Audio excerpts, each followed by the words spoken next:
Hello out there in the YouTubeverse, it is Max, and I am back at ya with a draft, and it's a good one because it is cube time. Yes, we're between sets, even though it feels like our downtime between sets is minimal anymore. If you're an old head, you probably know what I mean. A lot of Magic coming out at all times, and the little moments in between, we get fun stuff like Arena Cube, and that is what we're doing today, and obviously you knew that because you clicked on the video. Yeah. So we are waiting for this last person to click their seat, and we're good to begin. Doesn't look like they're going to ready in time, though.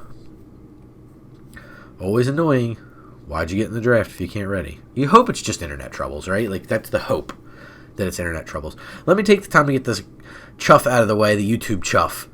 Of course, if you like the video, you like the content, please consider subscribing. It definitely helps us a unbelievable amount on this platform.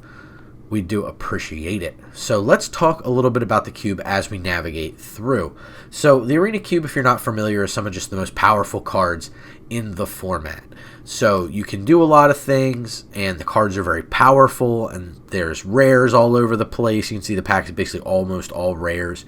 The commons and uncommons that go in tend to be either role players like Wilt or above average power level like Settle the Wilds kind of thing, where we're using arena-specific stuff. So with all the new arena-based cards coming out, of course, we get cards like this in the set. So looking at the pack, and when you're assessing something like Cube with such powerful cards, if you get pulled into a direction because a card's so powerful, that makes sense. Otherwise, the thing that tends to be pretty good is staying open.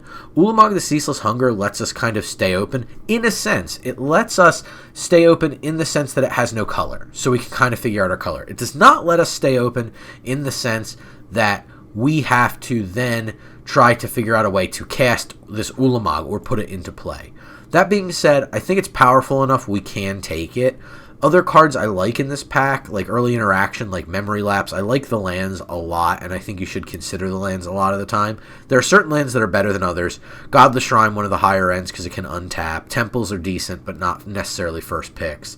There are quite a few things in here. I like Rankle, I like Primal Command. There's quite a bit going on here to really enjoy. Ornithopter of Paradise, probably going to be my follow-up pick. Mechagodzilla / Crystalline Giant is probably my next take. I just don't want to fall into a color. I think Vivian Reed is extremely powerful. I like Vraska a decent amount. Elspeth Conquers Death is very good. On the complete opposite side of the coin for aggro, Usher the Fallen, one of the stronger 1-drops in the cube for sure. And that's the point, is you're evaluating what can you do. I'm going to take the Ornithopter. Again, this leaves me with no color yet, and I can kind of play to what's open. And I can also use this to add mana, which is extremely important in this cube. I don't want to die right away. So because I'm picking up something that looks like a ramp strategy, or I'm leaning in towards something that's like a ramp-esque strategy, I want to make sure to not fall short of Early Interaction. So I need to be very careful when I draft. Things like Feed the Swarm, Pillar of Flame, even Mana War help a little bit. Mana War is more of a tempo play. Bubble Snare is a good example of this. I want cheap interaction. Banishing Light is a great example. Those are all really good. Mythos of Nethroi, very good. Here, I think I want an Oracle of Moldiah. This is very powerful, and if we're going to go into ramping, this is a strong consideration. I'm not married to this pick, and if something goes wrong, we can abandon green right away. This is the only green card in the pack. Guardian Idol is also very good if we want to get ahead, but it does just tap for colorless, so it's great for Ulamog, and it can also become a creature, but it's not the best 2-drop accelerant in the cube. I think Ornithopter Paradise is significantly better, though it is susceptible to removal being a creature. I still like it. Paradise Druid is a great follow-up for us. You can see a lot of lands, and it's surprising to see this many lands in the pack. But pack 1, that tends to happen because people don't know what color combination they're going to fall into. And a lot of times what you can do is you can use the lands to navigate. So if you want to be like just good stuff, you can just start taking lands. Like if your packs are kind of weak, like, oh, I'll just take some lands, and then when I find a really good pickup, I'll be able to cast it. So that's also a valid strategy in something like the Arena Cube, because you're not going to not have playables, right? It's something really important to remember with Cube. You're going to have playables. It's a cube. All these cards are insanely playable. You're going to have them. So you definitely want to make sure that you have cards that allow you to cast your spells. If you can't cast your awesome spells, it doesn't matter how many awesome spells you have because you ain't casting them. So make sure you keep that in mind. Cosmos Elixir. At the beginning of your end step, draw a card if your life total is greater than your starting life total, otherwise gain 2 life and scry 1. That's just kind of a free ball. It's pretty good. Fight with Fire is very good if we're trying to ramp. Incubation Druid is pretty good, but not great. It's a 2-drop accelerant, so I'm probably going to end up taking it. But the drawback with the Incubation Druid is it only adds colors that your lands can produce. So again, that puts an onus on us to pick up a variety of multiple color tap lands. So we definitely want to do that if we're able. So I see Crush the Weak here as a nice little piece of interaction to stop the aggro. It lets us, we can foretell, it gives us a play on turn 2. Elvish Reclaimer I'm not a big fan of in this cube. You really have to have a land that you need to play. It works if you have those really powerful land payoffs. Escape to the Wild's very good for a deck like this. I think it's somewhere between Crush and Escape. I like both a lot. I mean, there are other cards in here I like too. Champion, I think, is very good. I'm going to spec on Escape, and again, I'm not married to this pick. If I end up abandoning red, I abandon red. A lot of these decks end up kind of being multiple colors. Like I feel like I'm going to land at somewhere in about 3 to 4 colors in this kind of a deck, because that's the cool part of Cube, is you get to do ridiculous stuff like that. Ranger class is quite powerful. Pelt Collector's nice. We can see nobody's really in the aggro deck. I'm going to take Fabled Passage because, like I said, I think I'm going to land somewhere in the world of like 3 colors. So I want to be able to set that up. Temple of Abandon's a pretty good one. K-Command's quite good. Again, if I end up with Jund, this is really a nice payoff. Or if I go something else, Power 2 or less Investigate's not bad. If I go into just like black, green, splash this, splash another color, something like that. The Temple's pretty powerful.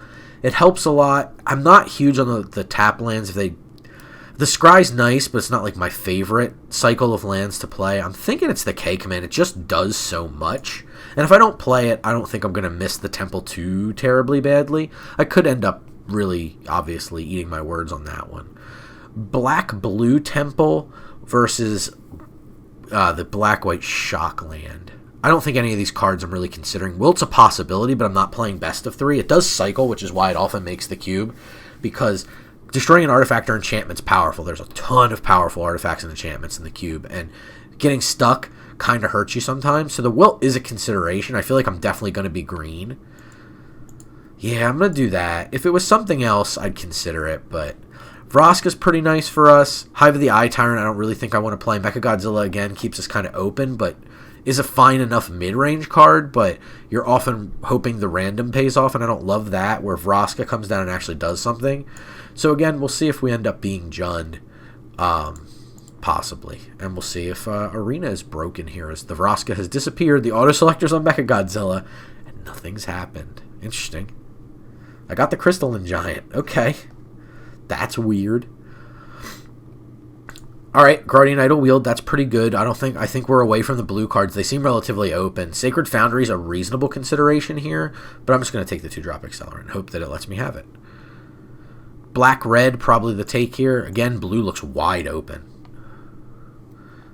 That could be the direction we're supposed to be, is blue, but I don't feel like at any point I had to, like, I took a couple gold cards on spec, but I don't feel like I was cut in any way. But that's the thing about being all these colors, right? I don't know as though I'm going to be red enough to fight with fire. It seems like red's going to be my splash color, but I will take this Dragon Skull Summit to help, kind of.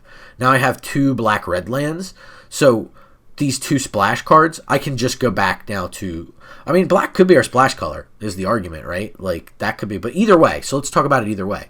I can do one of those 2 things and not really have an issue, because if I just have K-Command or I just have these 2 cards, they're essentially free now with these 2 particular cards. So that really helps a lot, having the free choice in the deck. I like that a lot. And something to consider, and a reason why lands are such high takes often in these decks.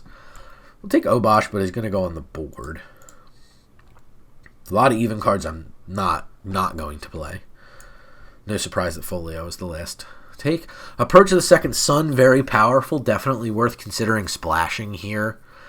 Maze Mine Tome is a great 2-drop in this particular set. Overgrown Tomb is a fantastic land for us. I'm leaning towards the Overgrown Tomb, followed by the Approach and the Maze Mind Tome. The Maze Mind Tome will not wheel. Approach will not wheel. Oh, Approach is so good. I don't know as though we have enough going on that Approach is. So Approach is good. Approach is a very good card. But it requires a lot of setup to make it work. Well, it doesn't seem that way, right? Like you just cast it and then you cast it and you win. But you need to be able to scry. You need to be able to accelerate where this card lands in the deck. So it's a little set-up-y, I think, for what we have going on. We don't really have the best ways to protect it at the moment and to make us not die. Sometimes you're just casting it hoping that gain 7 gets you there. Because once you cast that, it immediately lights a fire under the opponent. The opponent has to dead you. They are coming for you, and they have to end the game. So you got to consider that as well. It's a lot to have to defend yourself in those couple turns, so you really need ways to manipulate the top of your library and ensure you get it. It asks a lot of you, and as a potential 4th color splash, or 3rd color splash even, I'm just not sure that lines up for me. I think we want Dryad of the Elysian Groves. Helps us play land. This lets us potentially play 18 lands, so we're really hoping for like a Field of the Dead or a good utility land. Crawling Barrens is a little bit weak, but we're really hoping for some good lands so we can hopefully play 18 lands. That way we don't, with the Oracle, the Dryad, if we get a couple other big cards, we can really use those lands quite effectively. So I'm looking towards that. Cursebound Witch is a decent card. It lets you die, and then you get a card from the Witch's Spellbook, which is pretty cool. 15 cards in that giant spellbook. Not a whole lot here for us, unfortunately. Erebos' Intervention looks like the best card in the pack for us. Demon Bolt, maybe. It depends on what our secondary color is. I like the flexibility that Intervention gives, so I'm going to go with that, though I do think it more likely we play green, red, splash, black at the moment. We'll see. Solemn's great. Dryad Greenseeker's great for us. God Pharaoh's Gift. How many creatures do we have? 6 creatures so far. One of them's big. So it's not the best card for us. It's pretty good. It's just a super powerful Magic card, right? Same with the Immortal Sun. They're both giant, colorless, fantastically powerful cards. I like these 2 cards and the Greenseeker. So this little cluster here. Solemn's a nice 4-drop. It's a good role player, lets us do things. The Dryad Greenseeker is just such a nice additional 2-drop. I'm going to take the 2-drop because I'm a bit of a coward and I don't want to die. The Blood Crypt, if this were green-red, I would take it. So it's Stomping Ground. If that were Stomping Ground, I would take that for sure. But that's it being black-red and being my potentially 3rd black-red land. I don't need it right this second. I see Dusk Legion Zealot, our boy Dusky Z. If you're a big fan of the channel, you know we play a lot of Pauper on Arena, and we love us some Dusky Z. Scavenging Ooze is pretty good, a decent role player. Rishkar's Expertise is pretty nice. Drawing cards in a deck like this is pretty powerful. I think that's probably the take here. Lair of the Hydra is decent, but not fantastic. But we are looking for utility lands, so that's a strong consideration versus the Expertise. Oh, like Domery's not bad either, but I think I want the flexibility the land provides. Being able to play 18 land and our lands still do stuff is really powerful. Polychronos Unchained is very good. Great 4-drop for us. Unholy Heat is pretty reasonable, though we don't put a ton of cards in the graveyard. We have quite a few artifacts. Well, no, quite a few, it's a lie. 2 artifacts. I don't think we have any enchantments yet. So it's kind of hard to hit, to put a lot in the yard for Escape, and then Unholy Heat, same thing for Delirium. Sentinel feels like the right pick to me. A lot of our early cards do tap for mana already, though, so it's kind of like, why? Versus Wayward Swordtooth or Primal Might. Could be Primal Might. Let's just take the Sentinel, just in case. It's a good 1-drop, 1/2 with reach. It does a lot. Kogla here looks pretty good to me. Bloodchief's Thirst looks quite good to me. This is the cheap interaction we were talking about. Icing Death looks good. Blue-black land here, not really for us. I think we're going to take the Thirst over the Kogla. I am a little concerned about our top end. With the amount of ramp we have, we need to pay that off, but these pieces of early interaction really help. And this solidifies, I think, that we're going to end up splashing red and being main black-green, which is not my favorite place to be, but will work for sure. Not much for us here. There's a Tognar, but that's a little early. Kiora's not bad. especially if we were going to be able to fill in our curve. But I'm just going to take Woodland Cemetery here. I just want to cast my... Again, I want to cast my powerful spells. Wow, Maze Mind Tome Wield. That's surprising. Surprising for sure. Sheltered Thicket also pretty good here. Trumpeting Herde's a decent 4-drop. We don't have a ton of 4-drops. We have, in fact, solely Oracle of Moldiah. I wonder if the Herde's right here. Finale's not bad. I'm going to take the Herde. A little weird to take over the Maze Mind Tome. We have a lot of 2s. Is my thought process here. So we have a lot of 2s. I'm going to take the Unstable Obelisk here over the Crawling Barrens because it can be a removal spell, and we look like we're not going to have problems generating mana, at least at the moment. Nothing much for us here. Could take a Sign in Blood, especially if we're going to go black-green. I'd rather do that than Perilous Mirror. I don't think that's necessarily for us. Godfarer's Gift's a reasonable take. I'm going to take it here. Gary is also a reasonable consideration, but I'm going to take Godfarer's Gift here and see if we can make that work. Because it's a nice payoff. Wow, the Rishkar's Expertise Wield, the Scavenging Ooze out of that pack wield. I'm going to take the Expertise because we're hurting for those big drops. Wow, we're just magic. So I feel like we're in the right lane, right? Like this is just magical Christmas land for us here. I think we need... What did I get? Did I get the... I got the Might, okay. That's kind of stinky. That's my fault for being a bit too conversational and not quite paying attention to what I'm doing. And Arena's acting a little weird. I'm not trying to use that as an excuse, though. It is acting a little weird. Sword of Body of Mind's powerful. This is not generally one of the things you want to be doing in something like the Vintage Cube, but this is something that is very powerful to do in the Arena Cube, because this, like, the milling can just really win games, and there's not a whole lot of stuff in Arena Cube that's really powerful out of the graveyard like there is in the Vintage Cube. I'm looking at the Shaman just to see what it does because it's a newer card. Beanstalk Giant is decent. It's a cheap spell and then another spell we can use late game. So I'm going to lean on the Beanstalk Giant here over some other bigger cards in the pack. Agadeem's Awakening's pretty good. That can be a land for us. It can also be a win condition. Same with Pashiri. Lady Pashiri is very powerful. She does a lot. She's a mana sink.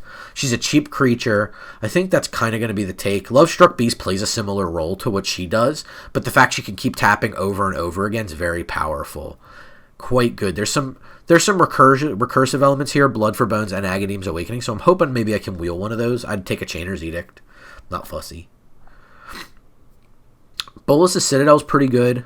It can definitely win games. We're not looking to be that high a life total. Lightning Bolt. Is this pack to pick 3? Surprising that I'm offered a Lightning Bolt this late. I don't think we're red enough to play a Lightning Bolt. I'm looking more at the Vraska's Contempt or the Chariot. Chariot's decent. Obviously, this is one of the cards that on Arena they pulled back the power level of quite a bit. But it's still very powerful. It's an artifact. It lets us do things. We have Trumpeting Herd that makes tokens. I don't know as though we have a lot of token producers, but it's still quite good. I like the proactive part of it. Contempt is tough because you're tapping out for a removal spell. I'm going to take the Chariot just because it is so powerful. A card so powerful they had to go back and like temper it backwards. It's just pretty crazy. Nothing here for us, unfortunately. I think we're just going to take a Rootbound Crag. Let's just continue to make sure we make our red, which I have no problem with. Yeah, nothing else I'm really interested in. Fauna Shaman, not really for us. Chainweb Arachnir, I picked up a couple good 1-drops that I don't really need that at this point. Deathcap Glade, quite good for us. Not the correct triomes. A lot of blue. Time Warp this late is surprising. Crypt Breaker, it's certainly a fine playable. I think we're just on the Glade here, though. I was just looking at the Zagoth Triome, just in case that might be better, but with no fetches, there's no real reason to go down that road. Okay, here we're looking to take a spell, it appears. Probably the Thragfather, I think, is going to be the take here. It's a decent enough 5. We're hurting for 5s. It just escaped to the wilds, so this is fine. Let's see. Infernal Grasp is pretty good. That's kind of exactly what we want. What else is in this pack? Anything? Nothing close. Wonder how Volo is in this cube. Volo was kind of like a letdown in AFR, but I think might actually be like kind of insane.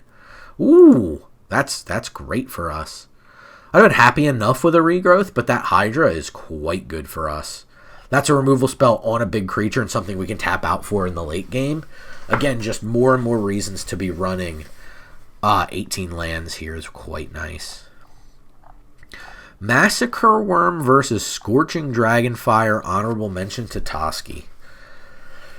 Oh, Toski's pretty good. Toski's quite good. I think the Massacre Worm seems like it's got to be the take for us. Yeah, it's just a big beefer. We don't have that much black, and having to take the triple black card is rough. Old Rutstein. We're not really a graveyard deck. I think we'll take Baleful Mastery. It can be cheap interaction. It can be a little bit more. It fills that role that Vraska's Contempt did. It can exile a creature or a planeswalker. I like it. I think it fits the deck pretty well. Let's check our land count. 1, 2, 3, 4, 5, 6, 7, 8 land. 8 from 34 would be 26. So right now we're looking to cut 4 cards from this deck. I'm going to work on that while we have a minute. I just don't think we're going to wilt with Kolaghan's Command. If we get owned by an enchantment, we get owned by an enchantment. That was a nice late pickup. That could make the build. Wonder how Guardian Idol looks in here. I'm kind of meh on it right now. I don't think we need the mana that badly. There's the Arachneer, there's the Fauna Shaman. Neither of which we want. I guess I'll take the Arachneer. Maybe I'll take the Fauna Shaman. The Arachneer is decent because it gives us something to do in the graveyard if we really feel like we need that. I don't necessarily... Ooh, a gift. I like that. Picking up that late Triumph's quite nice.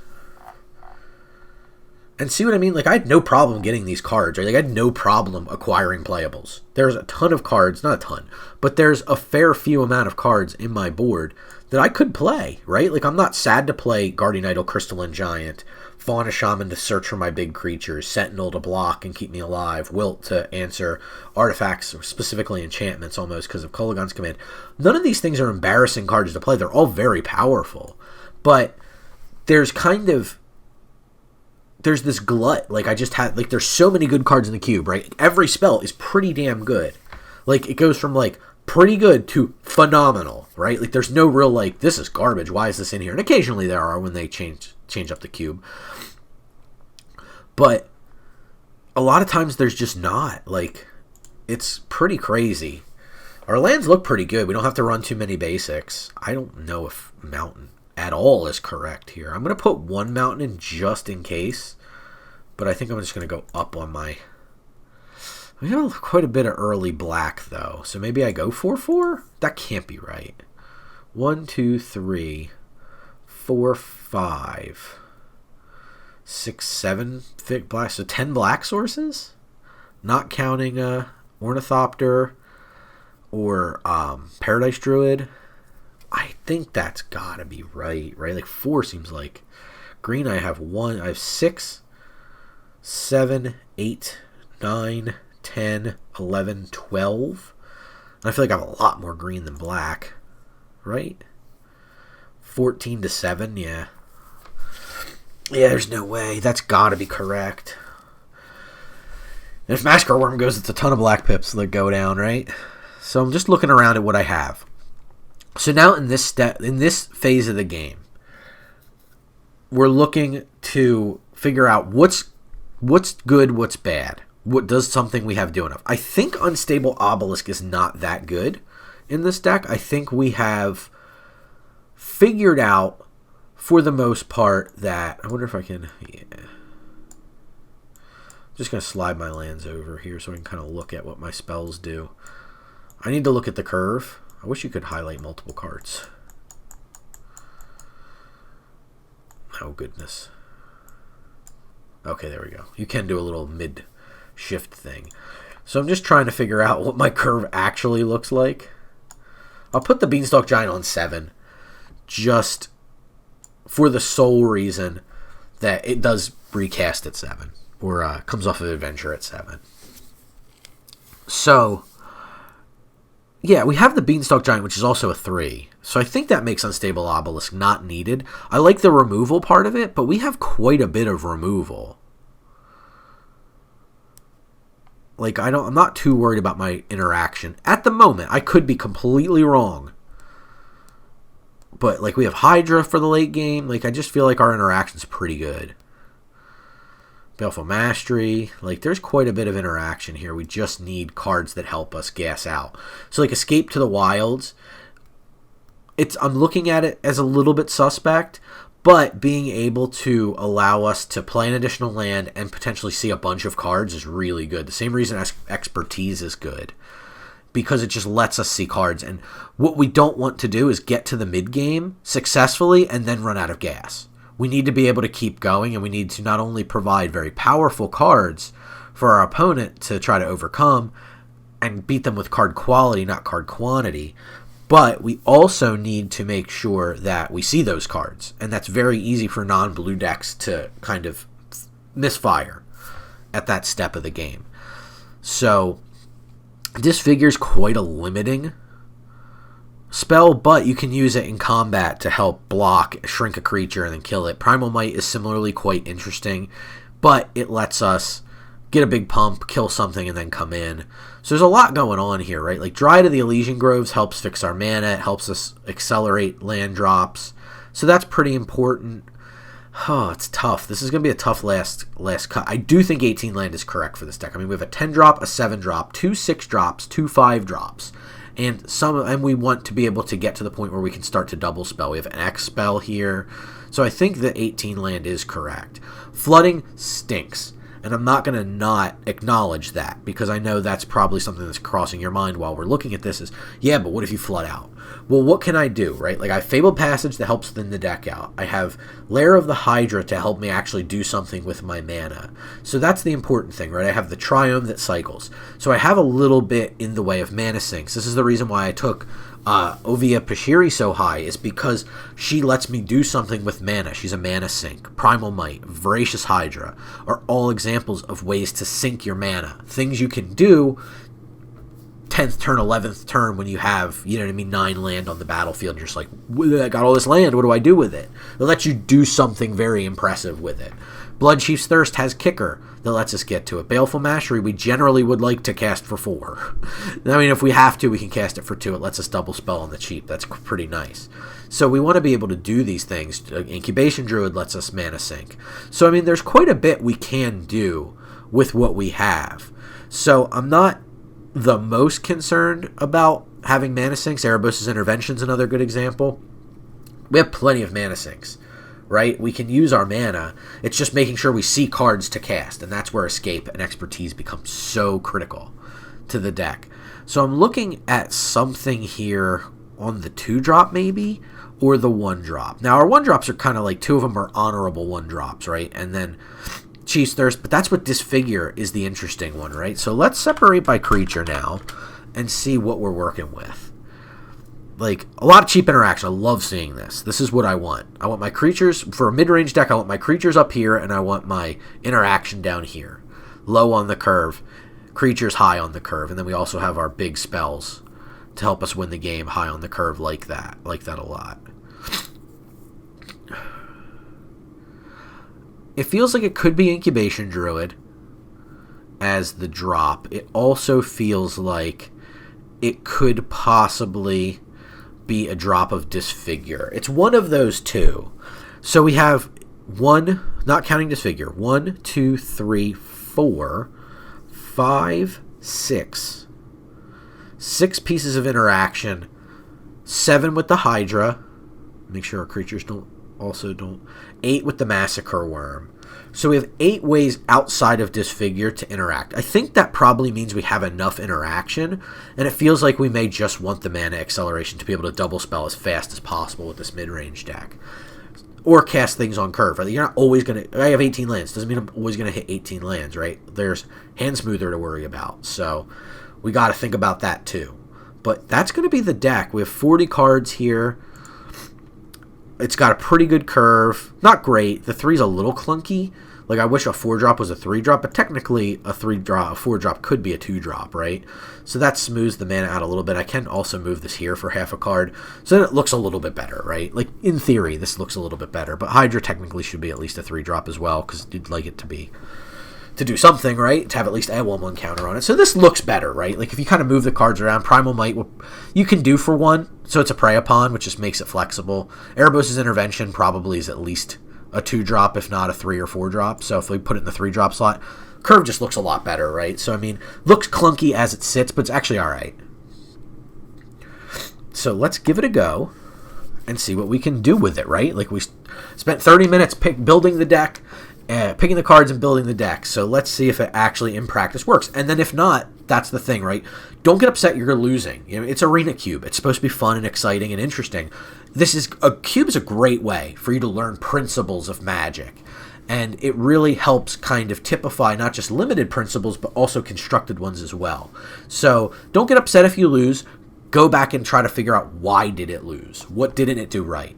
That's as important as what did it do right. We can Beanstalk on 3. We can Ereboses if we need to keep ourselves alive. We can't Primal Might for a while, so that's kind of a dead card in our hand right now. But there's no reason to mulligan this hand. We can Forest, or we probably Dragon Skull Summon on 1, honestly, and then Forest, and then the Glade is probably the way we go, and then into Beanstalk Giant. So we can certainly keep this hand. Not too terrible. So let's lead on the Dragon Soul Scum. And one thing to keep in mind, too, if you're playing a lot of non-basics, is really think about sequencing your land. That's of such supreme importance. I cannot say it enough. Really make sure you are you're thinking about your land drops. There's another good reason, another good thing that Cube sharpens you on. This is a constructed thing to think about, especially if you're a standard player or a historic player. Certainly something to think about is the order you're playing your lands in. So they're playing a 2/1 lifelink. Do we want to Erebos' Intervention this card? Oh, man. This is a good question. I think the answer is probably yes. We just don't want to get pressured. They're playing black-white. So I just don't want to get pressured. I want to give myself as much time as I can to get to my powerful card. So I just want to kill that. Okay, so play Forest, and then we'll Beanstalk Giant for a Swamp. That will give us 2 black, 2 green, obviously potentially up to 3 black and 3 green, depending on how things tap. So that's quite nice for us. I'd like to probably draw land here so I can escape and not feel too guilty about it. Good news, the opponent's signing blooding themselves, so that's really awesome for us. So let's Glade, let's escape. Hope to see a land in here. We do. Okay, so let's go ahead and make a land drop here. So what do we want to do? On our next turn, we're going to be able to play a Swamp out of... Ooh, that's a hard card to kill. We need to kill that right away.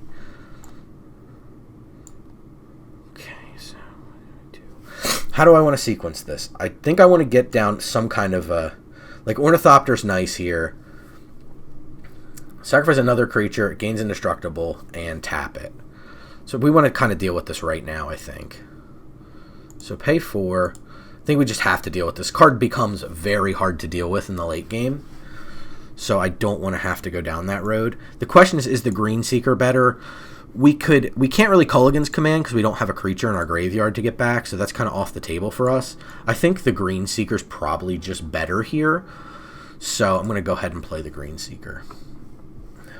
And I don't think there's much else I can do, so we'll end the turn there.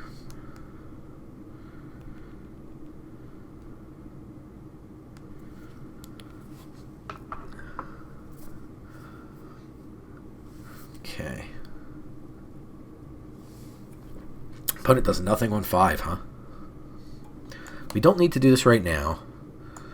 We can Woodland Cemetery. We can cast this Beanstalk Giant. That's kind of what I'm thinking we're going to do. Opponent's presenting nothing. That means that there's a removal spell for sure coming down this turn. But that's fine. I don't think they let this live in any world. Yeah, that's fine.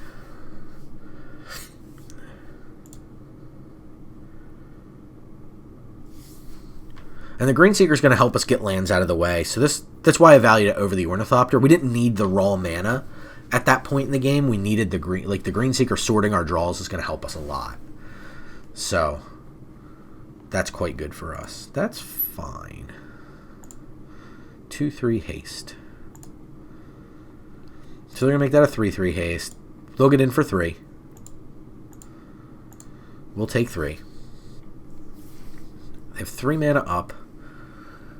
Choose a card with mana 3 or greater. That player discards that card. Sure. Rishkar's Expertise it is. We'll go ahead and activate Greenseeker. We will put that land into our hand. Not going to put an upkeep stop on. Don't really feel like I need that. So we have 3, 8. So I do want to play this Triome. And I do want a Hydra most likely.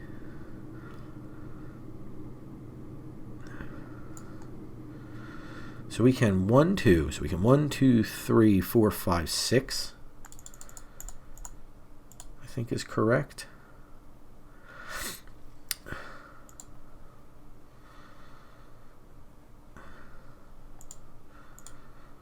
We'll just fight this out of the way. Doubling the size of it is quite good. But I'm going to put a preemptive stop on my upkeep in case we don't get land. I do want to get that 10th land. And I want to Ulamog pretty badly. So we'll see if we get to. Ugh. Well, we won't now. That's okay, though. Sure. Let me take that upkeep stop off. Ulamog now costs 12. I'm not saying that's out of range for us. It's not. But, yikes. Whoa, untapped, you say? 4 mana. Gotta be a removal spell, right? So we don't want to get blown out. So I'm going to play Paradise Druid.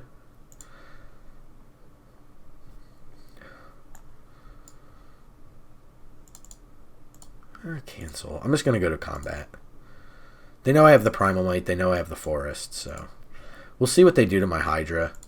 I don't want to play the Primal Might and get blown out. I don't think there's a reason to. Restoration Angel. Sure. I don't mind the Primal Might costing more.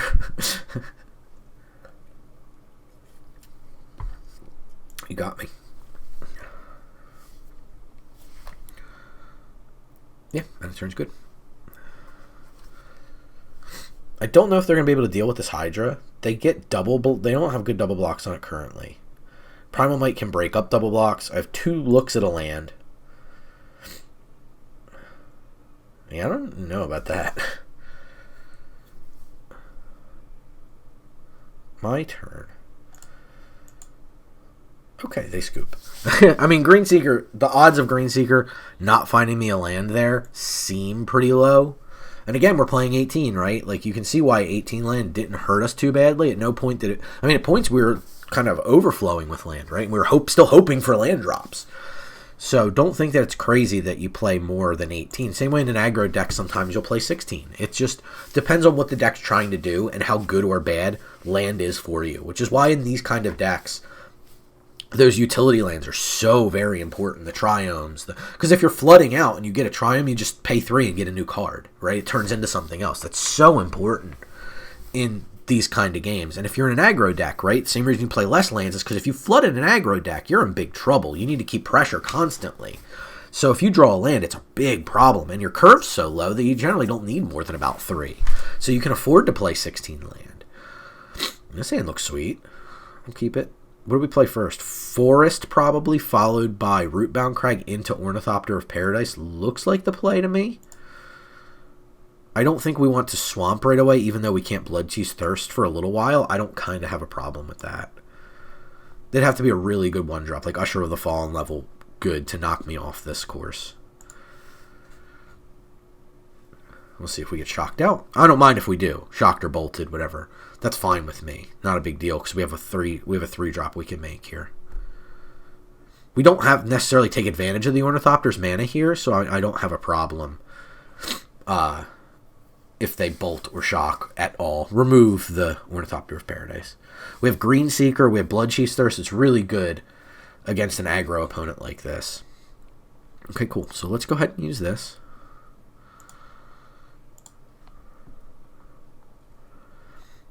So we have red, green, green, black.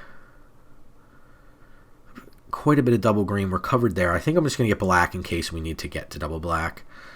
I'm going to Bloodchief's Thirst this Goblin because it is quite good. And I'm going to play Swamp and pass the turn. Otherwise, I would have just Green Seekered. That Goblin gets out of hand. Next turn, if they do not interact with Ornithopter, we get to make a Thrag Tusk, which is pretty sweet. Looks like the opponent might be mono red, or they're hurting for a color. We'll see if they destroy the Ornithopter. If they destroy the Ornithopter, we're just hoping to top deck a land at that point. If we don't top deck a land, that's pretty problematic for us. Okay, good. Opponent just does that, which is great. Yeah, I don't see any reason to not just Thrag Tusk here.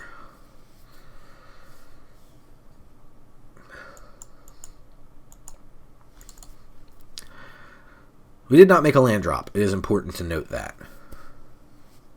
We do need to hit a land drop here.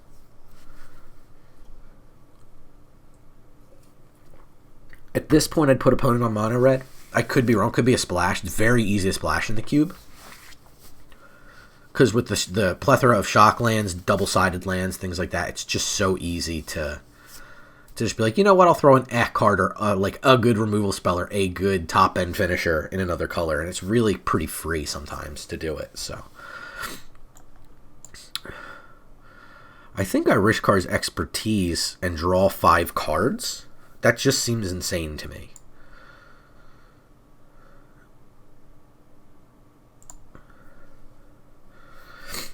They only have 1 mana. They're not, like, a deal 3 at 1 mana seems nigh impossible. What do I want to do here? Anax is pretty good. Like, destroying Anax is pretty good. So they get a token that can power up the Harvester. Trumpeting Herd's pretty nice. That's just 2 3/3s, and we can try to outmuscle them. Pretty bad against the Harvester, though. But removal's not. I'm going to go ahead and just make the mana positive play. Do I want to trade Harvester for Thrag Tusk? I kind of am fine with making that trade if the opponent wants it. It turns into a creature, so I really don't lose much. Obviously, could lose to Harvester plus Trick here, but I'm fine with them gaining life and trading. There's no problem with that.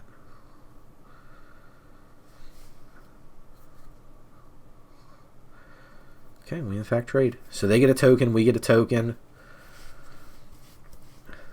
I just want to take pressure. Like, Infernal Grasping a creature here and a bunch of satyrs that can't block is just a recipe for us to win. That's my plan currently. Especially follow-up Massacre Worm. Like, are you kidding me? Like, please, play all the the X whatever you want. 1/1. Okay. What do you got?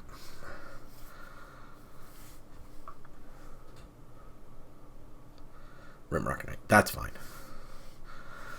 Just in case it was a butt pump, I just wanted to make sure that... Still can't block. Did not want to decline. It's weird the only option was decline. It's like, that's ominous. Dragon Skull Summit here.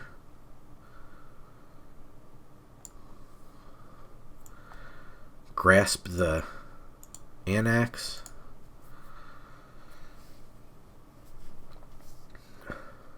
Solves, no problem.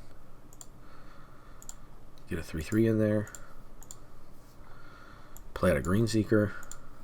Blocks a 1/1 quite nicely.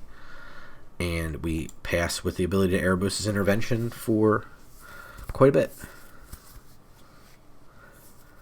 Happy to see that. And then Massacre Worm's just going to come down and own their soul. happy about that too.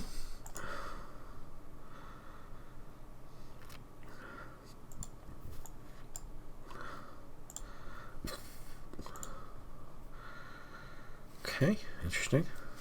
They get 3 damage in. Chandra Awakened Inferno. So that's going to deal 3 damage to each non-elemental creature. That's a Dryad, not an elemental. Not much I can do about that. That's going to resolve.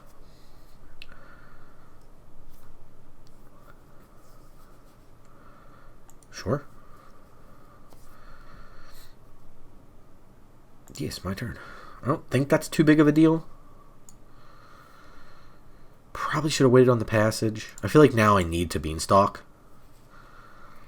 Get a forest here. Because that was my thought immediately, was Beanstalking. And don't fall into that trap. Don't just get tunnel vision. And that's what I did there, was I was a little tunnel visioned. It's like, oh, I got a Beanstalk here. And it's like, you know what, maybe could have taken the turn of no pressure to escape from the wilds. With Chandra out, like, the emblem's tough, but when we're playing 7/7s and 6/5s and whatnots, like, Chandra's good and all, but, like, she ain't that good. Direfleet Daredevil. I have Infernal, I think, so they can grasp out my Beanstalk Giant.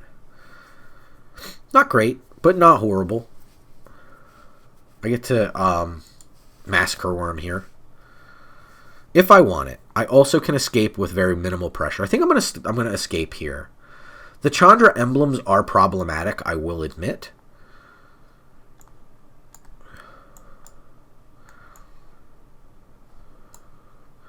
We can go Oracle into make another land drop. I think I like that.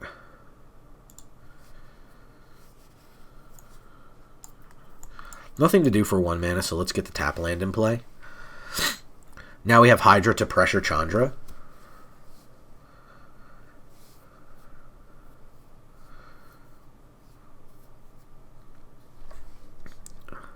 Massacre Worm's just nuts. I'm just hoping to get at least a 2-for-1 out of it, is what I'm waiting on at this point, if you're curious. Like, why aren't you playing the Massacre Worm? Hoping to get a 2-for-1 out of it. Opponent doesn't have a lot of resources to work with here. Magda and the Dark Dwellers. Okay, that's not bad. Play Magda. Yes, that's what I want. Now it's looking like a good time to Massacre Worm.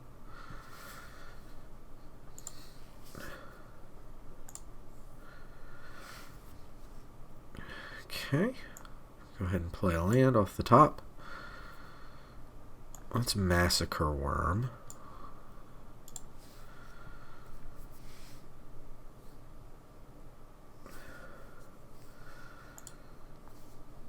Okay.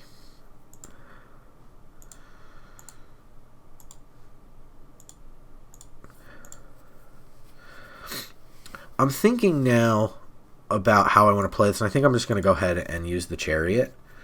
It provides something that's not quite answerable by Chandra. I don't want to do a million things and have Chandra just blow the board up, right? Like, I don't want them to go, okay, I'm going to board wipe now. So they Dark Dwellers. Have they played this, or they have just light up the stage, which isn't bad. Like, that's not to say it's, that's nothing bad. They are not playing the Dark Dwellers. Interesting. What are they going to do with this Chandra? What? Why not have Dark Dweller do the Chandra thingy, and then you don't lose the card?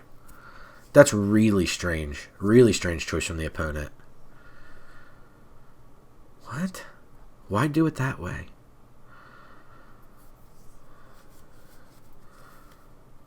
Are they...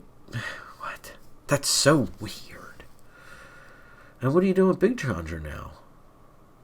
Like, to me, if they played that small Chandra, Big Chandra wipes 2 of my creatures out. Little Chandra puts a loyalty counter on each Chandra, so that she's at least big enough that I can't, like, they're big enough I can't kill the other one. Though that's not true, because I have the Hydra that can easily get the Chariot going. It wasn't a great, I don't think a great line from the opponent, unfortunately. And I'm not big on critiquing opponents' play, because that's, I'd rather, and this is something I think that's really important for everybody out there, focus on you. Focus on your plays. Certainly ask questions, right? Like, why is the opponent doing this? Like, what could the opponent be hoping to gain from this move? But don't ridicule the opponent. Oh, they're an idiot. And then you get reductive, right? And then you're like, oh, I lost to an idiot. If you lose, you know what I mean? Like, you put those negative thoughts in your head at the beginning of the game, it's only gonna get worse, right? Like, you need to stay positive. And I get as negative as anybody. Watch the stream. Sunday nights, 8 o'clock Eastern on Twitch. But don't stew in it, right? Like, don't just be that person. I am stunned they lost the Dark Dwellers, though. They still have not activated this Chandra yet. They're going to attack with elementals? That's fine, you got me. Do I block and see if they have a shock? I don't think we... No, well, I should have blocked. They had a shock. Like, what do they have that deals 1 damage instead of 2? That was why I didn't want to risk it.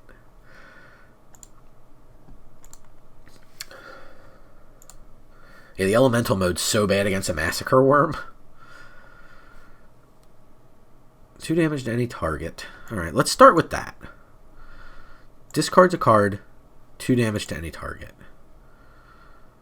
Is that the best mode? Is return a creature just better? Could return what? Beanstalk Giant or Thragtusk? Thragtusk look pretty good.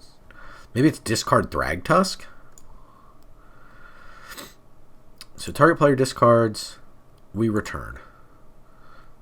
Thragtusk. I'm taking in-game actions. Why is it roping me?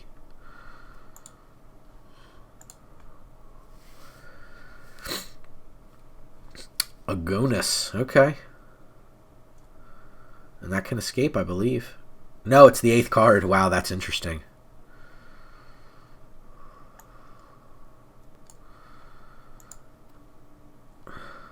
Okay, so we're not going to get tunnel vision. We're going to use the chariot.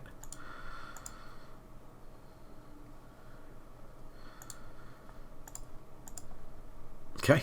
Yep, we go to the opponent's face for 10. Interesting. Okay.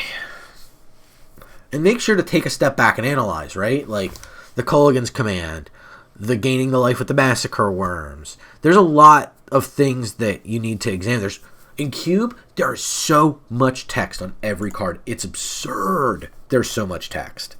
So do not be afraid to take a minute, right? Like, take the time. Take a rope if you need it. Do not be afraid to take your time. Make the best decision you can. That's what it's all about. If you want to get better, it's about looking back on the game and going, what was the critical moment of that game or critical moments of those games? And did I navigate each of those the best way I could have? Did I look at every line I could have? That's the big one, right? Like, you may not have picked the best line every time, but did you decide on a good line every time? That's really the key. And this looks like a fine hand. I think we lead on Fabled for Forest and then go into the Woodland Cemetery. And we have Bloodchief's Thirst if we need it. This is a slow hand, though. Like, it's interactive, but it's slow. Again, Primal Might feels like a mulligan. I'm not loving this in this deck. That may have to go. So let's Fabled Passage, and we'll pass the turn. We'll activate this. We'll get us a forest here. Do I want the mountain? No, I think I want the forest. I'm not super worried about escaping at the moment. Okay, rewarded. A 3-drop piece of interaction like this is quite nice. Magda. Yeah, that's got to go. Oh, this is an instant? Nice. Should. It costs 4, right? So I think we are going to Bloodchief's Thirst and then Lair of the Hydra. Magda can just get out of control, so we want to make sure we deal with that. And I think being able to play this tap land here is quite nice for us, so no reason to not be mana efficient. Bo, Matt Kerr. So opponent definitely red aggro, right? The second red aggro opponent we've played.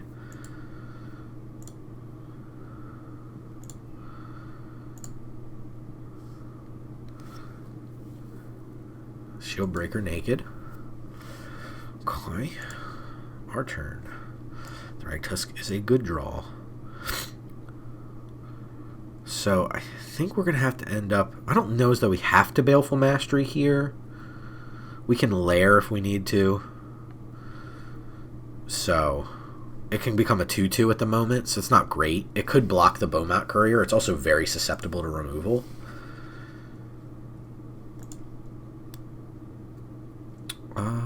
Past the blockers.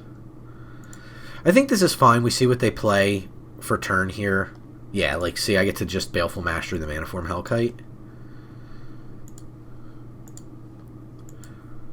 Like, worth the 3 damage there, right? Like, wait till... If you can't afford to wait, you can't afford to wait, you know? Like, that's just how it goes. Yep. I'm not thrilled about having to take 3 again, but Thragtusk kind of fixes a lot, right? They're getting to the point where Beaumont Courier is a real card, so it's going to be a nice Culligan's Command if we can get there. Whee! Yeah, that's bad. That's 7 damage here. Okay. Really need a red source. Weaponize the monsters. Okay, they played Weaponize, leaving... Oh, man. Okay. Okay. Red source. Okay. Okay. Okay. We have a red source. That's real. Oh, man. Yeah. I think we have to K command here.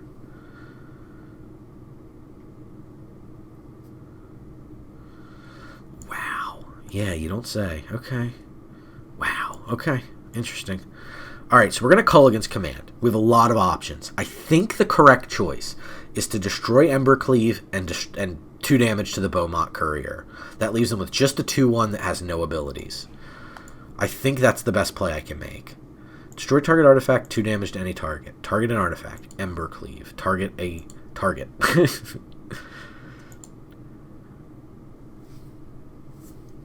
And that loses them a lot of cards, too. The question is, do we Lair of the Hydra block? I think the answer's... I think the answer is yes.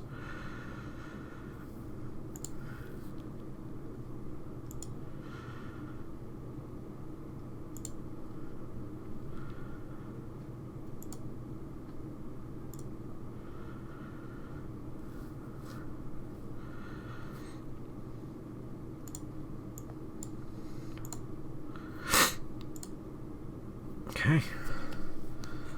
Leaves them with Torbrand and they didn't weaponize? That's interesting. Okay. So I can't... So I can Thragtusk.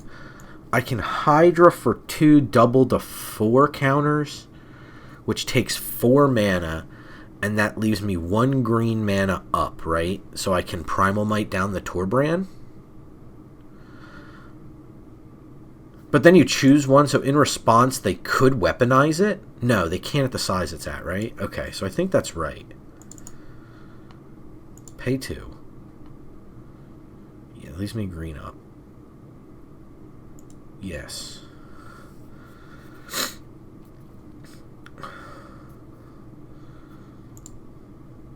So they can sack Torbrand here. Okay.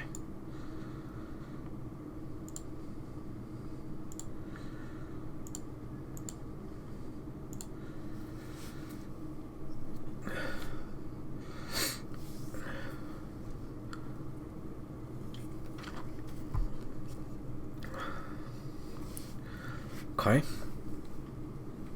Aethersphere Harvester. No crew available. Okay, I like that.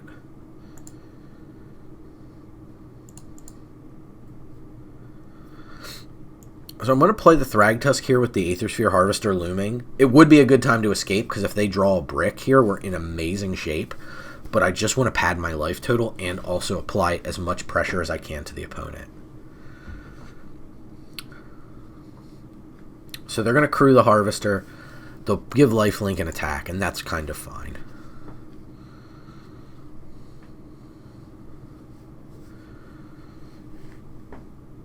Okay. Incubation Druid. I don't think we necessarily want to play that here. We have nothing else to do with our mana, so we're going to be mana efficient and play Escape to the Wilds. Alright, fantastic.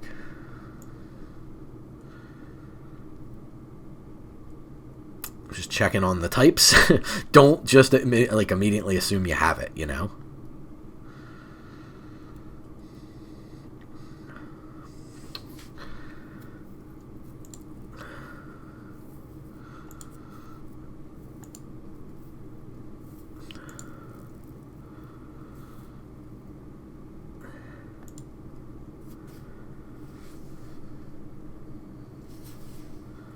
Can I cast this? Okay.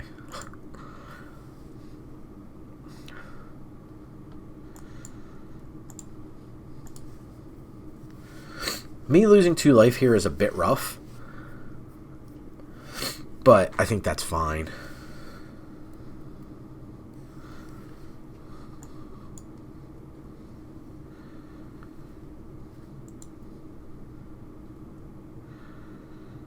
Comes back in as a 4/4. Paradise Druid has hexproof, so it can't be targeted.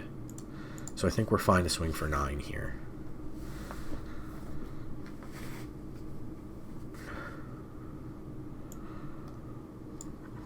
So Oracle. Do that first in case we have a land on top. We do not. We play Paradise Druid. And we play Incubation Druid. Sets us up with all the mana in the world. Opponent's got 3 damage off the Harvester. We know they can guarantee it. Then they have 2 damage off the Weaponize the Monsters. So there's the Eternal Kenra. It gets blocked, so it has to crew.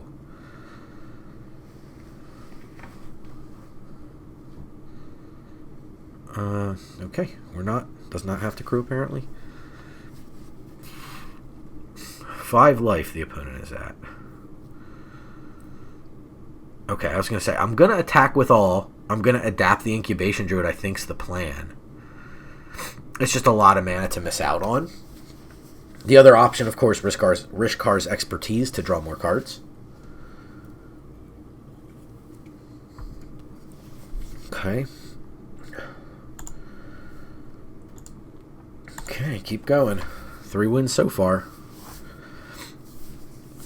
Hopefully we can keep it rolling. So yeah, definitely make sure when you're evaluating the cards, I really can't lean on it enough. Figure out what your game plan. In Cube, it's more like in normal draft, normal limited, it's all about kind of the colors you're in and trying to make sure that you're in an open lane and taking the best choices you can, making the best choices you can to optimize your picks later in the draft. Cube's a little different. Cube's kind of like the spells will get there. You're going to get good spells. It's Cube.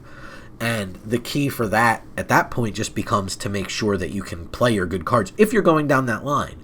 If you're playing aggro, make sure you're making the optimal picks in the aggro deck, right? Like, it's hard to draft aggro in Cube. I'm not going to bullshit you. It is very hard to do. Because there's more rares, right? So that means more sweepers. Easy keep for us. Whoa! Thoughtseize. Probably Dryad or Beanstalk Giant? Doesn't feel like it's Ornithopter to me. Okay, Beanstalk Giant it is. I will play a tapped Overgrown Tomb. Thank you very much. I'll still play out Ornithopter of Paradise. It'll likely die, but I don't mind that. Like I said, we have a 3-drop, so I'm not super concerned about it. And we don't have 2 2s or a 4, so kill Ornithopter if you wish. Looks like opponent's gonna. Oh, that's a kick in the balls. Okay, noted. I think we just play out Incubation Druid here. Maybe Dryad's a little bit better, so I think we're gonna play that.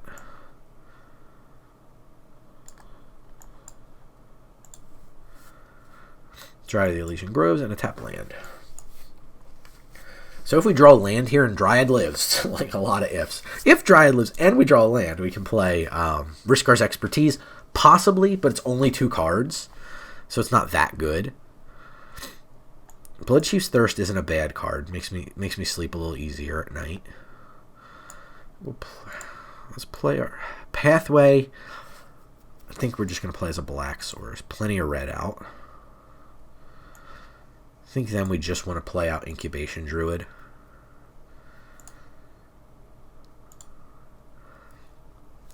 Do we attack? I think the answer is no. That's a tough one, though. That could be wrong. It could be attack. Attack means I'm open to an attack. Oh, good. All right. Well, I'm glad I have a Blood Chief's Thirst. But down one Dryad. Yeah, I get the attack here. So I guess I should have gotten in my 2 points. Glorybringer is absurd. If you've never played with this Magic card, my God. It's just one of the best 5-drops. This is like a playable Vintage Cube card. If you're playing a creature deck. Like, holy cow.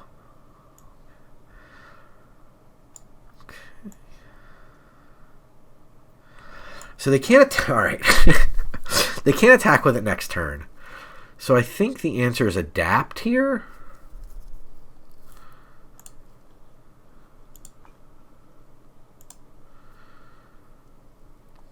Then I think we Blood Chief's Thirst with Kicker.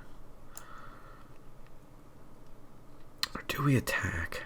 Maybe we attack.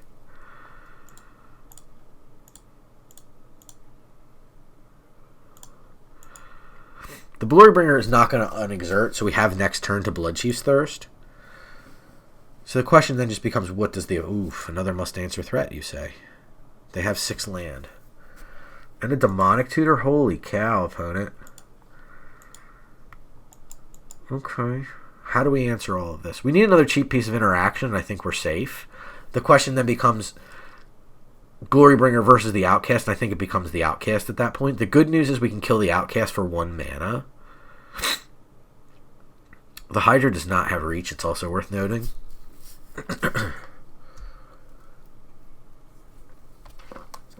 6 lands, right? Yeah. Demonic Tutor quite good here. See if they DT'd for something they can cast right away. Feels like that would be the right choice, is double spelling here. Okay.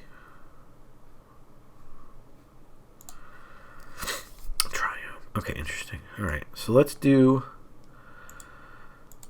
Dragon Master Outcast down. We just can't afford to have to deal with that. I think we Rishkars for 3 cards. If they have a removal spell, we basically flat lose. Okay, they do not. Decline. I think we want... So they've... This can go X of 1 now. So that's fine, right? So we can just get the Glorybringer that way. So we go up to 4... 1. Worth making sure I did the math right.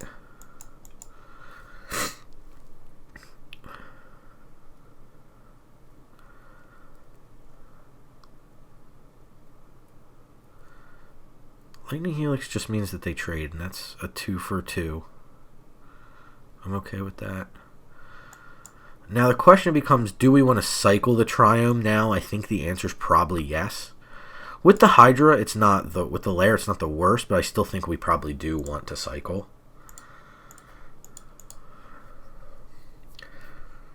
That Lone Shieldbreaker, man. And whatever they DT'd for. They may have DT'd for Helix. That seems unlikely.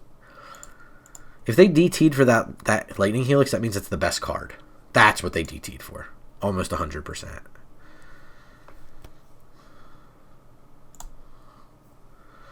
Ulamog. 1, 2, 3, 4, 5, 6, 7. Well, now I don't want to cycle the land anymore.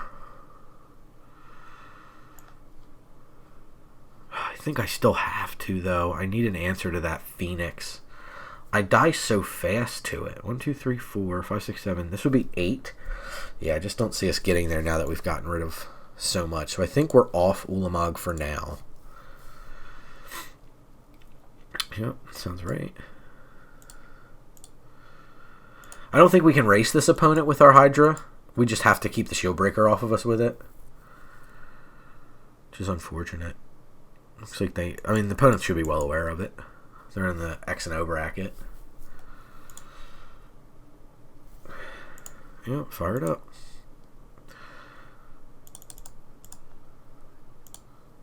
Oop, that was a mistake. It lets you pay the mana. That was a bit of a punt. Embercleave. Okay, cool. No problem there. Not necessarily a punt because we were dead anyway. Can I not concede? You should really make me go to combat and do that? That's fine. Embercleave is what it is. That's kind of why people go red, right? Like, that's the payoff. So that's fine. We weren't dead from the... I would have died to the Embercleaves. I feel a little bit better about that. Okay. Cool. Mistakes you make on digital but would not make in real life. So, what was the tough thing for us to answer there? Mostly just being back-footed. We just didn't have a lot of big creatures, I think, was the key. The opponent removed where they needed to remove. Drawing Ulamog a turn late when we didn't have the incubation druid ready. Like, the opponent going 2 for 2 on that was really interesting. Like, I think that was the right move, but it ended up biting us a little harder. Again, we're in the similar boat, but we can go forest into woodland cemetery. Seems fine. We got our double green sources for trumpeting herd. So that's a good 4-drop. Gives us something to do on turns 4 and 5 for free. Let's a pseudo double spell into turn 5. So that's quite nice for us. Oh, terrific. Oh, boy. Yeah, okay. We're getting into the good cards now. Right. See if our Kolaghan's Command can deal with that. We need a 2 for 1 out of that pretty badly. 2 to the top, 1 to the bottom. I can deal with that. Always harder to scry in the very beginning because there's just so much to do.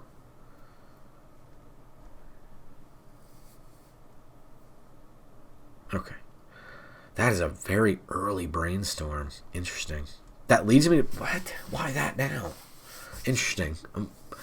If you're not a big player of Brainstorm or you're not super familiar with the card Brainstorm, you can do something that's called Brainstorm locking yourself. And that's what the opponent's electing to do here, which is interesting. That leads me to believe there are either follow-ups going to be some kind of a fetch land, or that they don't mind. They'll just take the extra card. So basically Brainstorm becomes, if they're playing it just, you're playing Brainstorm to play Brainstorm, you're saying, I'm fine drawing 1 card.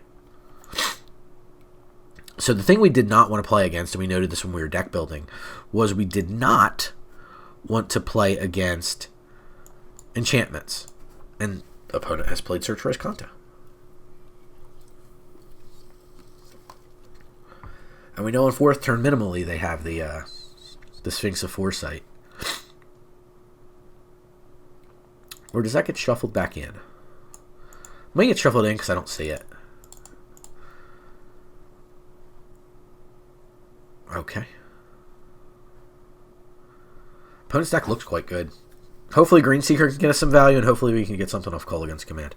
Naked Stormcaller? Really? Interesting. Okay.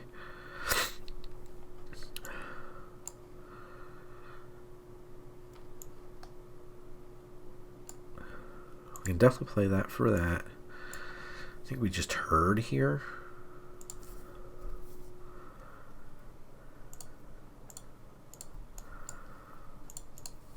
Okay. This Naked Stormcaller's interesting.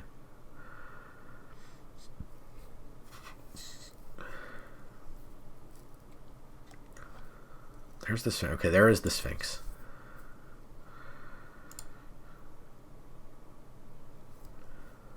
So this is why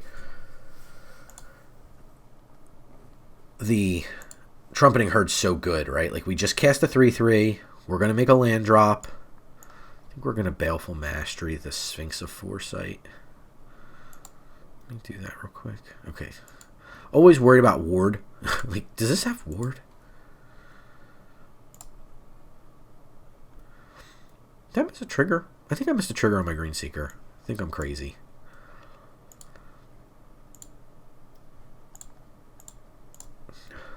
That's okay. We'll try not to miss another one.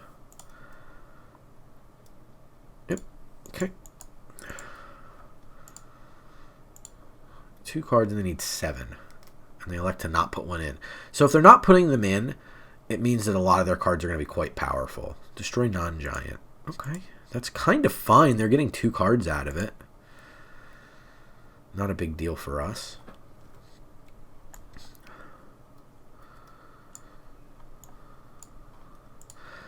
lets us hold up K command and keeps the a minimum amount of pressure. It's a good play for the opponent because it lets them buy time. Just a cheap creature. That makes sense. Not really going to do a whole lot on this board. I'd like for them to play it, but it is what it is.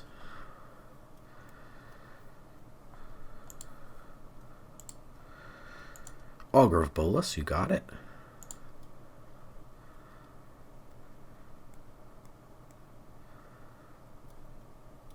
Is that a quietly put 3 cards on the bottom of your library? The actual text of Augur of Bolas.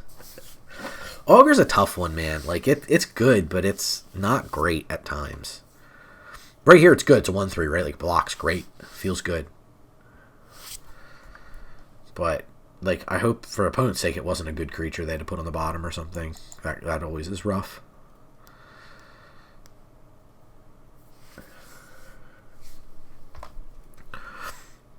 The question becomes, what do we do with this K command? I think we have to fire it off here. It just feels so bad if we whiff, though.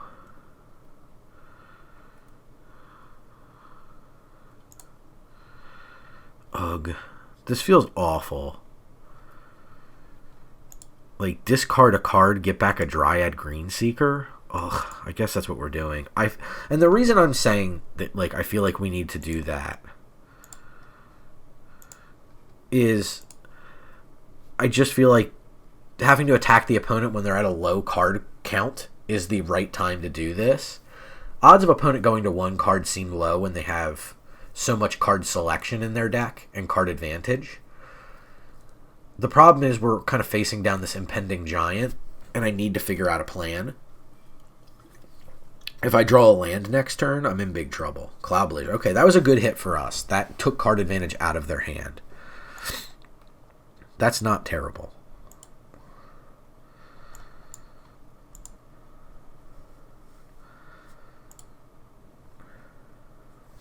Okay, let's see what they do. Obviously, the hope is that they're sitting on land. Odds are they're not. They may bin land here. This is a tough one if land's on top of their deck, right? If they bin it, they're 1 card closer to flipping search, and then they kind of make up for the binned land. But if they don't bin it, then they're on enough land to cast the giant. And that's quite good for them here. There's the land. Okay. This was the card, the other card in their hand, I take it. Okay.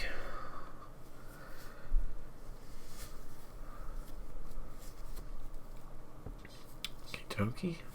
Lear's good, but it's like not great for them. See, there was the land. Do I draw 2 cards is the question. Oh, man. Like, I guess. They're tapped out. It just kind of feels like I have to.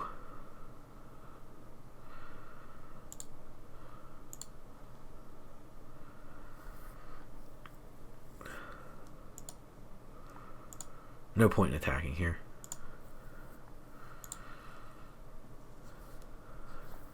So we put the last card in, or we put the 6th card in? Is that right? So they get the Escanta, so now it becomes a lot. Okay, they tap out immediately for the Realm Cloak Giant. That makes a lot of sense.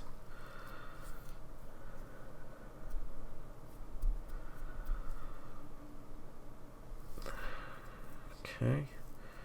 Wow, Terramander? What is this deck? It's interesting.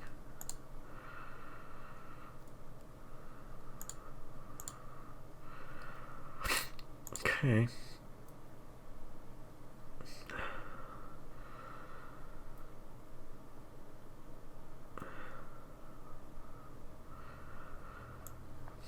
I think we just play out the giant here. Do we, or do we maybe search and then play the chariot? Maybe we do that.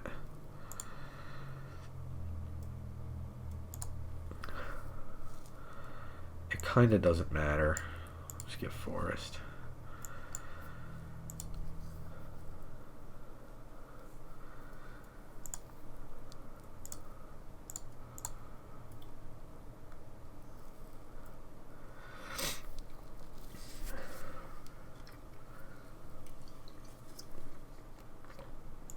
They're going for big flyer.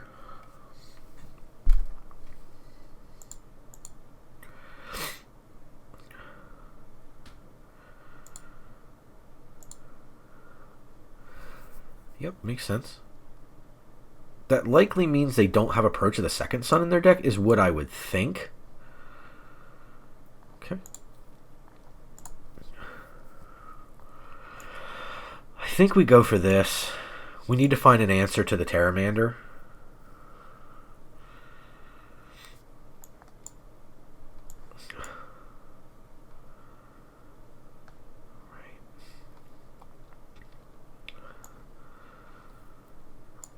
Massacre Worm does nothing, unfortunately.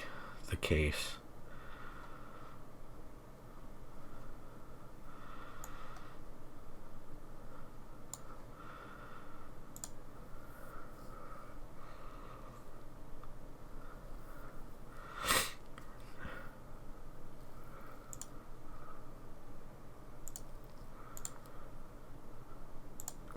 It could have been the Oracle, maybe, to try to find land is correct here. I don't know. It's tough. Like I said, I don't know as though opponent has Approach in their deck if they use the Pteramander.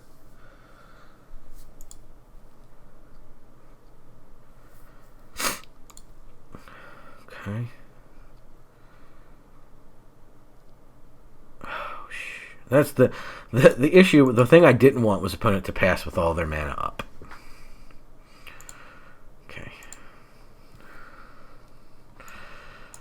It's Ulamog time.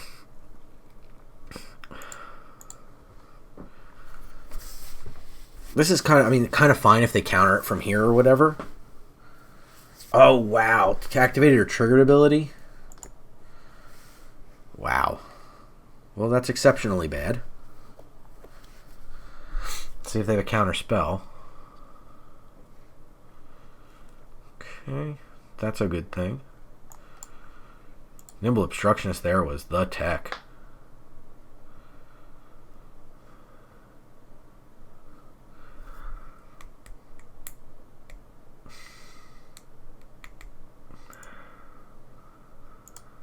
I don't think we can afford to attack here.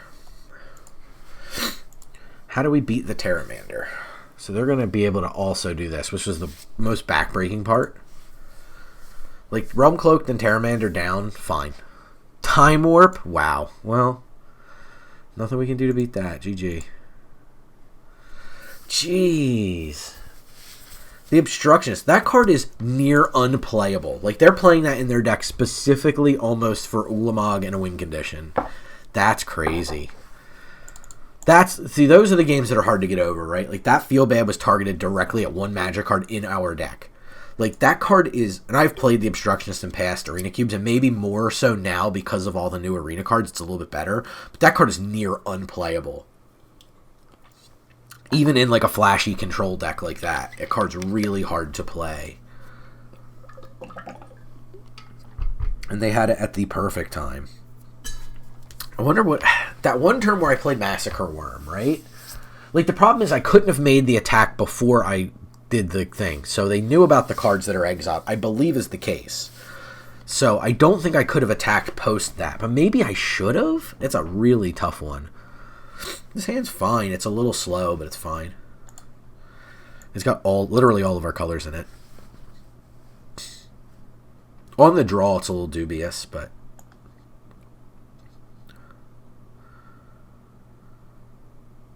I'm thinking about order of operations for our land. I think this is fine.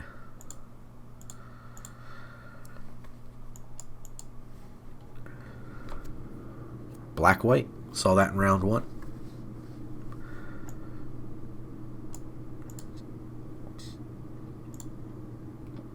Okay.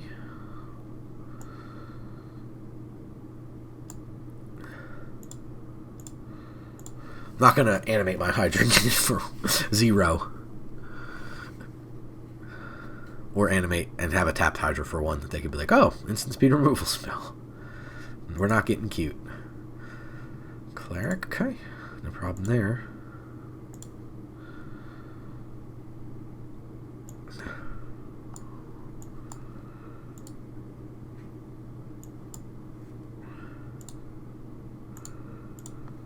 Okay, cool.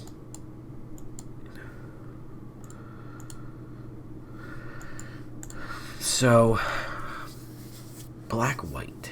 Key to the archive.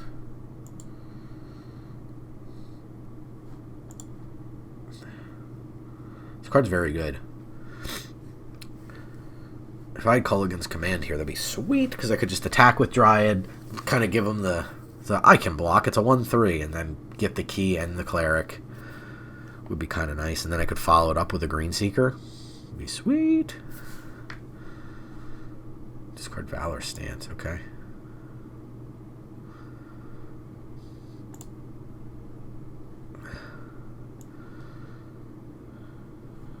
I guess we play out Oracle here. Play Dragon Skull Summit. Play... Ooh, yeah. Play Swamp. How are we playing Prime? Oh, right, the Dryad. I keep forgetting. I'm like, how are we doing that?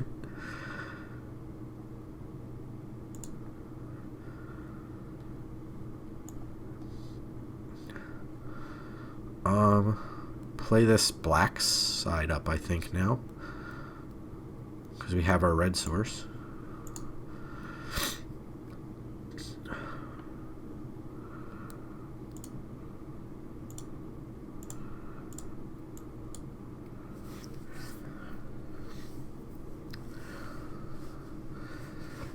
Again, I don't want my battlefield to be too full, because I don't want the opponent to board wipe, necessarily. Time Warp. Is that one of the cards that they can get out of this? 15 cards. I wonder if there's a way to look through the spell book. Right-click.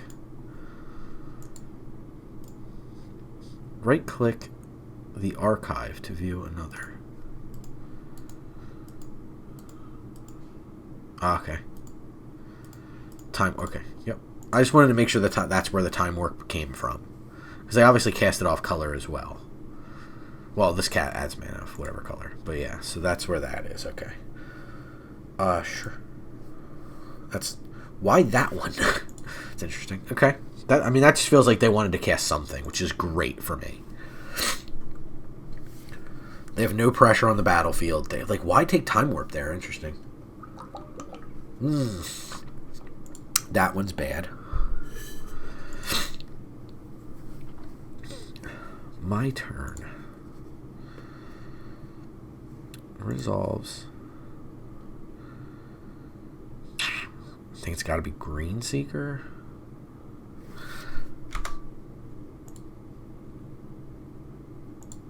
I wonder if I... See, I should be able to... I guess with that on the stack I had to do it. Okay. I think we just have to do this here and kill Sheoldred, because I just don't have much of a choice. Like, if I Massacre Worm... Well, I can Massacre Worm, then do it, right? Yeah, I think that's fine.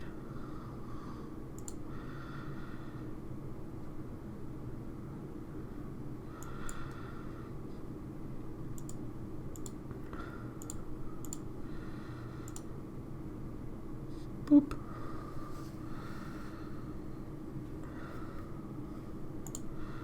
Boop.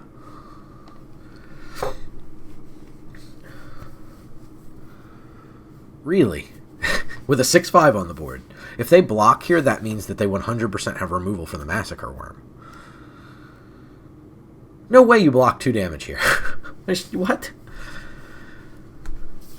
Like, what? Like, if they block there, what's that signal that they're sending, right? Like, it's that they have board wipe, most likely. Sign in Blood themselves. Okay. It's getting interesting.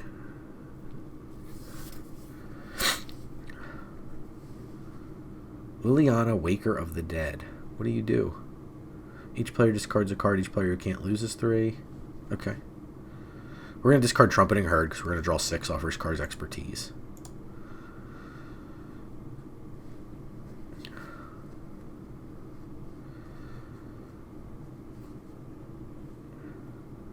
And they have 2 mana available. Rishkar's Expertise.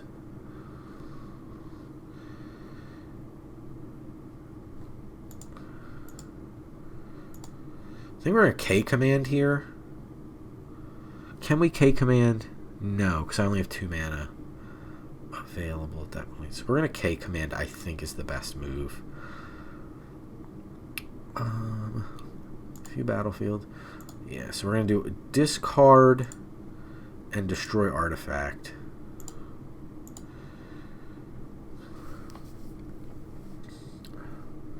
Cathar Commando resolves.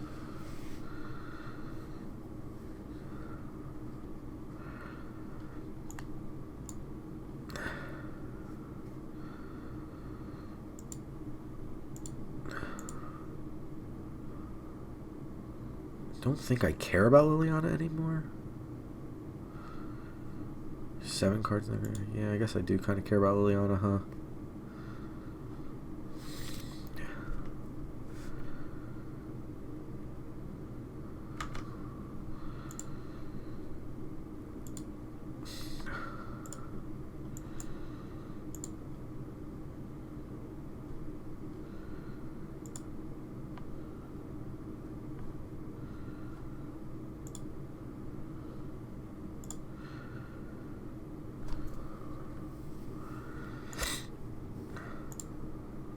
Okay.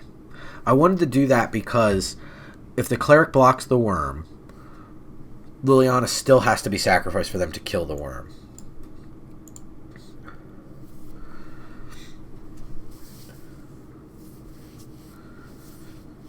So if they kill Massacre Worm here, Liliana still goes, so it's still an even trade.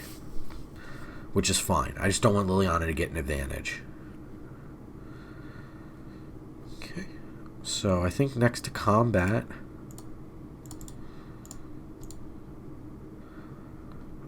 I'm going to play the Chariot and the Thrag Tusk. It puts pressure on the board. I have the Beanstalk back if they do wipe the board. I also then have the Chariot, which is eligible to attack immediately that turn, so it's like a 4/4 haste creature. Okay. Not good enough. I like to say that about Lyra Dawnbringer. Not often you get to say that about Lyra Dawnbringer.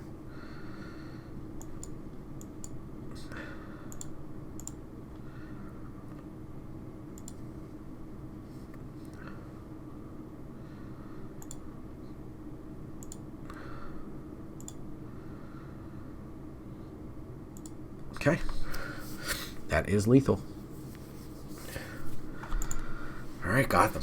Got them. Got through the very strange time warp. A couple questionable decisions there, but got past it. Nice. Onward and upward, right? Big thanks to everybody who's hanging out with me here. Glad you made it this far into the video. If there's anything you want to suggest, we'd really appreciate hearing it down in the comments below, of course. Don't ask me to point left or right because of the mirrored webcam. It's just impossible. Like, it's over here. That's not what I meant.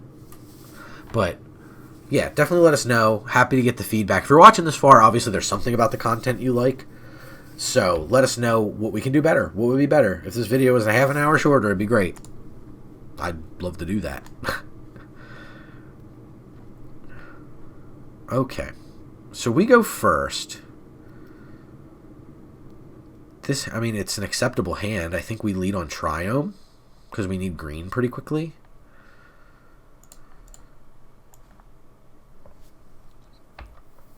Opponent's got Urian as their companion. Wow. Love it. You love to see it. Opponent knows how to play Cube. I love it. I love it. I've definitely played the Urian as my companion. Cube deck, it is so much fun. So much fun.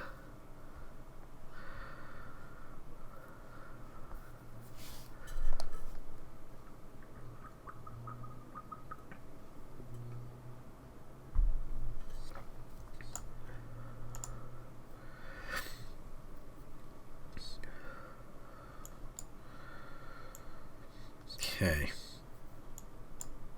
Fauna Shaman. Woodland Cemetery is a nice one.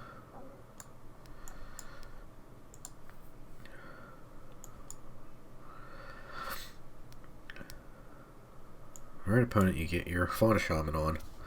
So if they deal with Dryad, we're re-trumpeting Herd. So they're now Bant. Bant Urian. I've heard of this.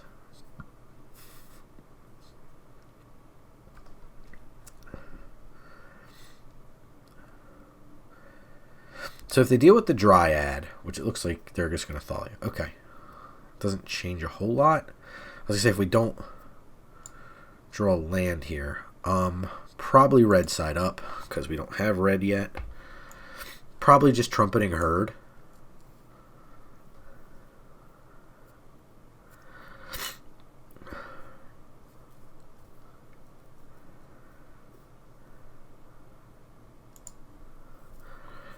I'm willing to attack here to Erebos' intervention.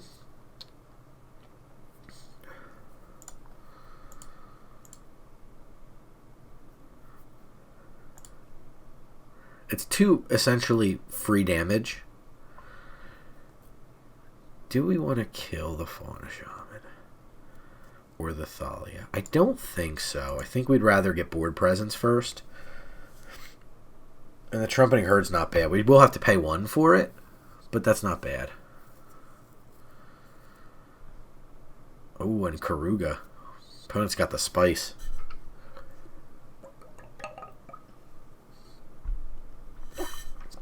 So they're going to show us what they looked for, and this is going to be a lot of information about the texture of their hand.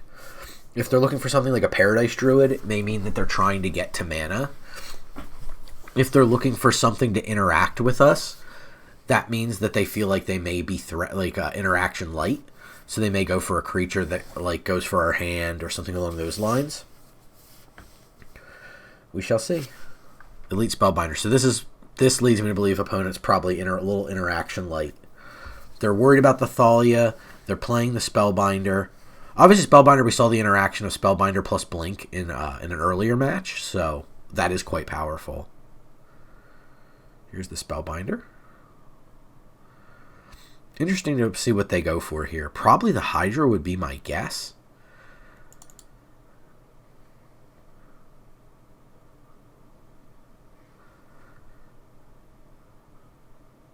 Wow, really? That's interesting.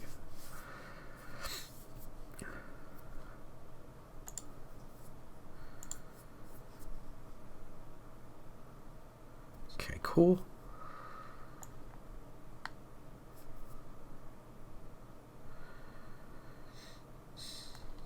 No land's a little rough.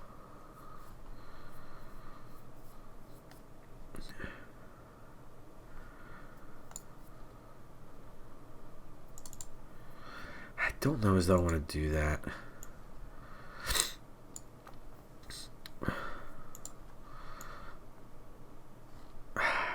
They know about this one. They don't know about the Blood Chief.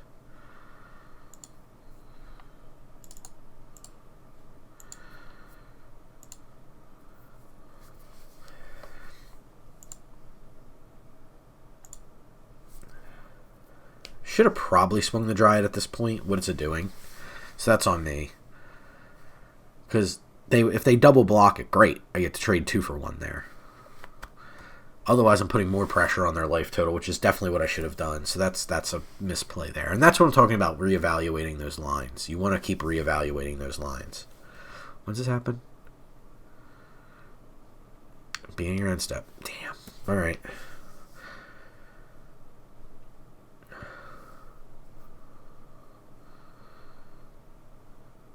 So it means the land doesn't do it. So the Spellbinder's going to make this cost 4. Yeah, simply land on its own doesn't do it. So we're going to have to Voracious Hydra. Sucks. But there's nothing they can do to save the Soul Herder.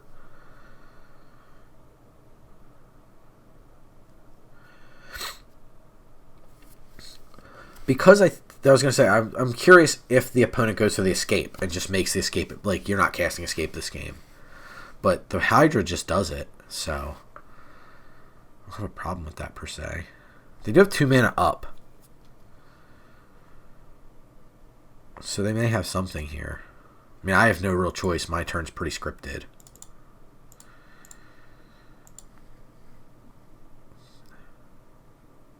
They may have Heroic Intervention.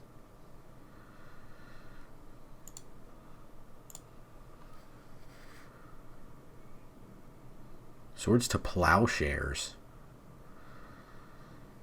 Yikes. Okay. Here come the knuckleheads. Yeah, I don't know if we're going to win this one. Wow, into Angel of Sanctions, huh? Yeah, I don't think we're winning this one, unfortunately.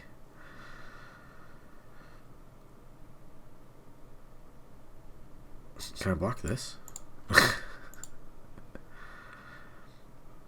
Really be doing me a solid if I could. Angel here's kind of actually alright. That gives us a chance to Primal Might. The Elite Spellbinder was actually worse, I think.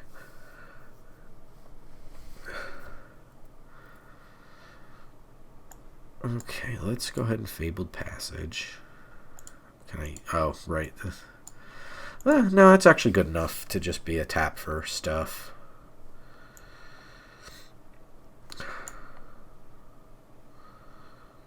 Yeah, we need 7 to do that.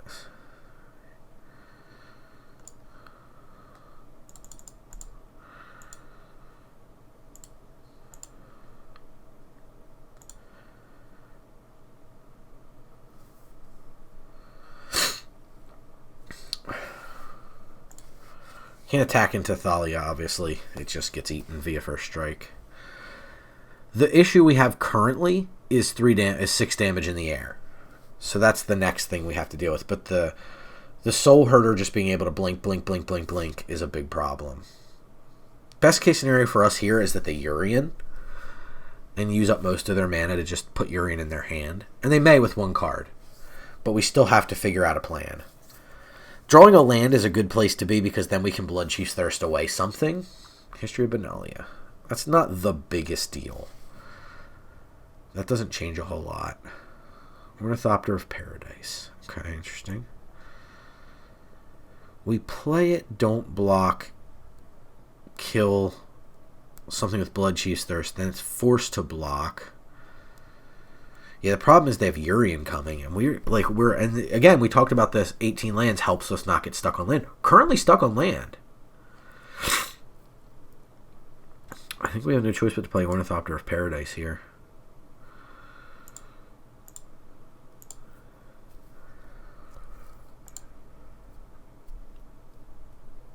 So probably add Urian to their hand, make a land drop is my guess.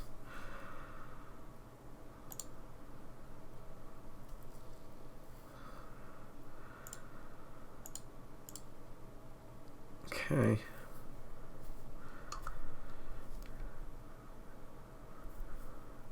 Do they have a follow-up? Interesting. If they have a follow-up, that's quite bad. I can't believe it's rough. We got stuck on with an 18 land deck. We got stuck. That's really rough. Yeah, still stuck. For those of you playing at home, we're still stuck. I don't think there's anything we can do here. Like, we can play Oracle, make a land drop, kill a night token, and then take 3 in the air. We can Bloodchief's Thirst by tapping the Ornithopter, then we lose to 3 damage in the air. So I think we're out of it. I guess we play Oracle and try to look at cards. Hey, land drops.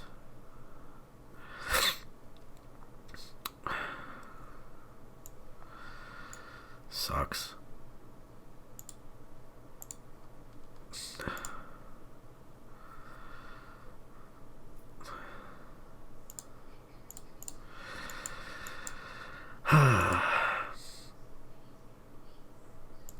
It happens.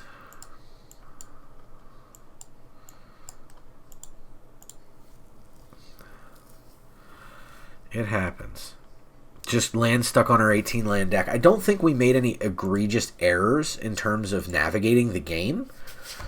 I just don't think we had enough land. I mean, like, maybe we could have wait earlier, tried to go after Thalia, but a 7 cost instead of an 8 cost Escape from the Wilds, I don't think is all that impressive. So I don't know as though that's necessarily the correct line to take. But maybe it was, and I could have I don't know. It's hard to say. Anyway, that will do it. I've taken up enough of your time with this. So if you like the content, please give it a like. Please consider subscribing. I said all this already. I won't go through it again. But do check us out every Thursday. We are here. I know this one was off on a different day, but it's because Arena Cube started on a Thursday, and our videos normally go up Thursday afternoon.